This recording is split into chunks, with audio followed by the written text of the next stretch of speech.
Wow, we are back. And this is just an awesome conversation, awesome dialogue. And so you talked about some of the obstacles in the military. So let's talk a little bit about the benefits of the military, the vast training, Yes. the discipline. Yes. Talk a little bit about that. Loved it now, but didn't love it then. Right? But you know what? I would say I was probably already pretty focused and determined and disciplined by nature. But going into the military, I believe it honed those skills exponentially. The power of perseverance. They would drop us off, 30,000, well, I'm not sure if it was 30,000 feet, maybe about 15,000 feet, drop us off at a DZ or a drop zone, and we would come down, and you'd have to put you'd have to pack up your parachute in your rucksack, and then you had to run. So you're running with about 20, 30 pounds on your back. Goodness. And so you'd have to run with all your equipment. You'd have to run. Y'all would to have been picking me up. You had to run to the truck so you could get picked up. And then we would do these marches. We'd have these road marches, 22 miles road marches, and you would have to have a 40-pound, 50-pound rucksack on your back. And the thing that they would do is, we try to be creative, and so, they knew that some people might really have a pillow in theirs because, something. So what they would do is they would actually have us weigh your rucksack beforehand. Oh, wow. To make sure that you were carrying the weight. In other words, it was the weight of our equipment. And we needed to be able to carry our equipment and not just carry it a brief place, but we had to be able to carry it for 20, 22 miles, 25 miles. And so we would train for that. We would train. We would go out into the field during the cold. Oh, it was just cold, and then it was real hot. But we would have to be trained, and we would learn how to survive on eating just a little. We used to call them MREs. Yeah.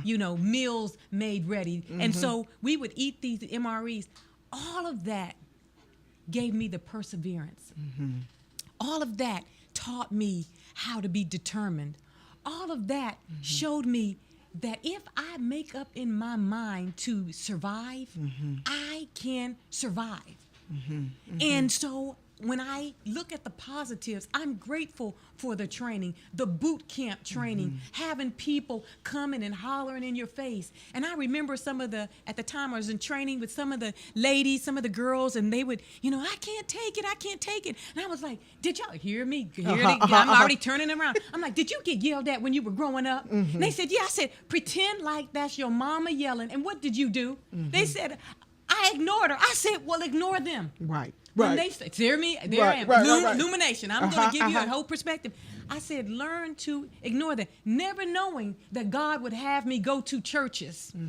Go to a church in the hood that would do you good. Yes. Never knew that God would take me to the northeast side of town in Washington, D.C. And I would also be confronted with people that would scream and yell in my face. But you know what I said? Oh, I've been trained to handle you. Yes. I can refer back to my military career, and I can find humor in all of that hollering and screaming that you're doing, and all of that extra drama that you're giving off to me. Oh, I can find humor in that. I can look beyond that because I have already had to do that before. Absolutely. I knew it wasn't really the drill sergeant. That's not who they really are. That's what they are required to do.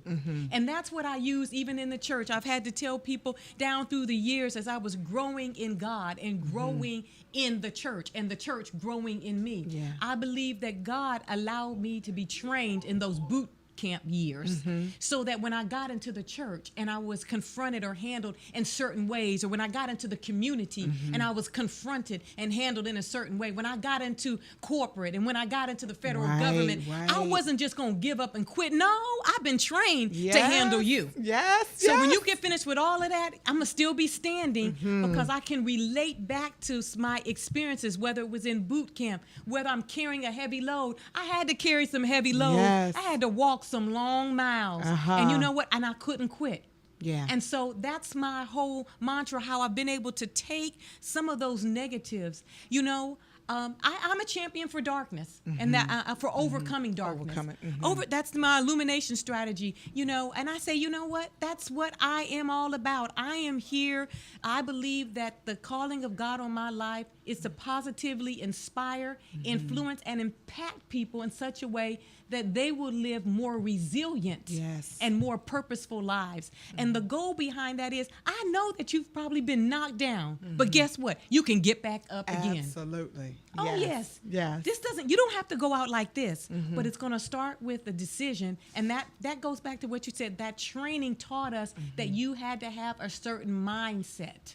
When, Nicole, I can remember when I was stationed at Fort Bragg in 82nd Airborne. We would run. I remember when I first got there, I came to Fort Bragg from Germany. I was stationed in Bad Kreuznach, Germany, and I can remember when I got to Fort Bragg, I wasn't used to running hills like they have. Fort Bragg has some really long, big, steep hills. I wasn't used to that.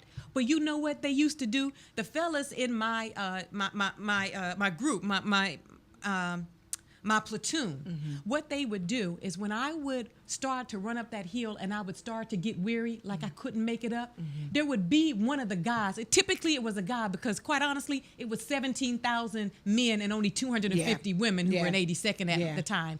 But I can remember a guy would come behind me and he would push me. He would say, "You just lean back and let me push you up the hill." And I would just rest while he would push me up the hill, and that would allow me to catch my breath. That's and you know what? Stuff. God is saying, you know what? I've raised you up so you can help push some people up the hill. Let them relax. They've gone through some tough stuff, and maybe they feel like they can't make it. But you want to let them know, you know what? You just lean back, and I'm going to help you up that hill, because there was somebody who helped me up the